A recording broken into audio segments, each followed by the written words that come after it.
You know, in the world of hospitality, real success isn't just about nightly occupancy rates. It's measured by the strength of the relationships you build. Today, we're going to explore the architecture of those partnerships. Really, how to construct B2B relationships that are not just profitable, but are built to last. So think of this as your masterclass in moving beyond that single booking to become a truly indispensable partner. Hello and welcome. As a hotel AI expert, I've seen firsthand how modern hospitality operations are evolving, and I'm especially pleased to welcome all the students of Europe Hotel School who are joining us. What we're diving into today isn't just theory. These are the practical, career-defining skills that will support your professional growth for years to come. So how do we actually build this architecture? Well, our journey today is broken down into 5 key stages. We're going to start by looking beyond the simple transaction. Then we'll build a solid foundation of trust. After that, we'll see how to find strength in challenges, master the ongoing dialogue of partnership, and finally, elevate ourselves to become a true strategic advisor. Okay, first things first, we have to tackle the most fundamental shift of all. It's about moving our mindset away from just chasing that immediate revenue, and instead focusing on building a stable, sustainable business model that's rooted in genuine partnerships. And you can really see the difference here, right? On one side, you've got that transactional model. It's vulnerable, it's unpredictable, and honestly, it's pretty impersonal. But on the other side, you see the incredible power of long-term partnerships. They give you stability, they help you weather those crazy market shifts, and they create the consistent streams of business that let a hotel really thrive and plan for the future. So here's the bottom line. It all starts with a change in how you see yourself. You have to stop thinking of yourself as just a salesperson trying to close a deal. Instead, you need to start acting like a strategic advisor who is genuinely invested in your client's long-term success. Seriously, this is the bedrock that everything else is built on. All right, let's move on to our second stage. If partnership is the goal, then trust is, without a doubt, the currency. And let's be clear, it's not given away for free. It's something you have to earn, one reliable interaction at a time, through unwavering consistency.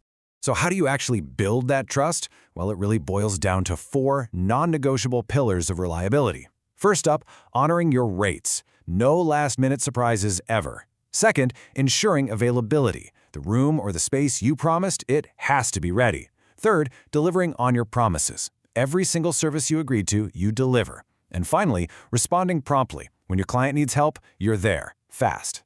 Every one of these actions is like making a deposit into the bank of trust. Now, you know, building trust is one thing when everything is going perfectly to plan. But the true strength of a partnership is tested not in the calm, but in the storm. This is all about turning those unexpected problems into undeniable proof of your commitment. So let's really ask that question. In the fast-paced world of hospitality, things are going to go wrong. It's inevitable. A flight gets canceled, a keynote speaker is delayed, an event's entire agenda changes at the last second. What do you do in that moment?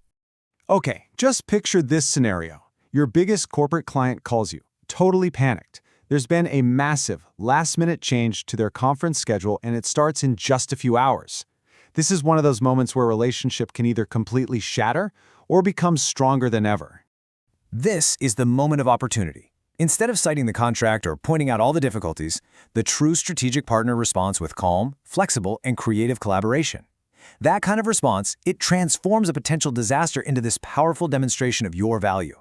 And believe me, that leaves a much stronger impression than a dozen flawless events ever could. Okay, so once that trust has been forged in the fire, you have to maintain it. And that brings us to our 4th stage, mastering the art of communication that goes way beyond contract negotiations. It's about keeping the partnership alive and meaningful. Maintaining an active dialogue means you are consistently present in your client's world. And look, this isn't about constantly hounding them for more business. It's about scheduling regular check-ins, sharing useful updates, offering insights that might actually help them, and genuinely asking about what's changing on their end. It just shows you're paying attention and that you value the partnership itself, not just the money it brings in. In all of this, everything we've talked about leads us to the final and most sophisticated stage of this journey, evolving from someone who just provides a service into a true strategic advisor.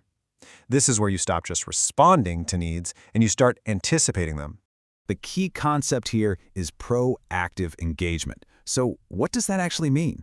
It means you're so tuned into your client's business and their industry that you can practically see around the corner for them. You're the one suggesting creative solutions and new opportunities before they even think to ask. It shows that their success is truly your success. This quote really says it all, doesn't it? It's a huge shift in thinking. Your value isn't just in what you sell, it's in how you contribute. When you are actively helping your clients succeed, their business just naturally flows to you. It's that simple. And a massive piece of this puzzle is emotional intelligence.